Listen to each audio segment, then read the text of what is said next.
এখন তো হবে না, আগে নামাজ পরে কাজ। আরে বাবা, আমার খুব তাড়া আছে, যত টাকা চাও দেবো। নাও, গাড়িটা ঠিক করে দাও তাড়াতাড়ি। আলীকে টাকা দিয়ে কেনা জানা সাহেব, আপনি বসুন, আমি নামাজ শেষ করে এসে আপনি গাড়ি ঠিক করে দেব। আরে বোকা, টাকার চাইতে নামাজটাই তোমার কাছে বড় হয়ে গেল। হ্যাঁ সাহেব, টাকার দামের চাইতেও আল্লাহর কাজের দাম অনেক বেশি। টাকা গেলে টাকা পাওয়া যাবে, কিন্তু নামাজের সময় চলে গেলে ওই সময় আর ফিরে পাওয়া যাবে না।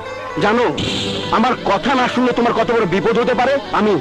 আমি তোমাকে জানিও মেরে ফেলতে পারি। না, পারেন না। হায়াত মওত সব আল্লাহর হাতে। আল্লাহ না চাইলে আপনার মতো একজন সামান্য মানুষ আমার উস্তাদের কিছুই করতে পারবে না। আসি, আসসালামু আলাইকুম। চলো উস্তাদ। তুই যা। আসি ভাই, আসসালামু আলাইকুম।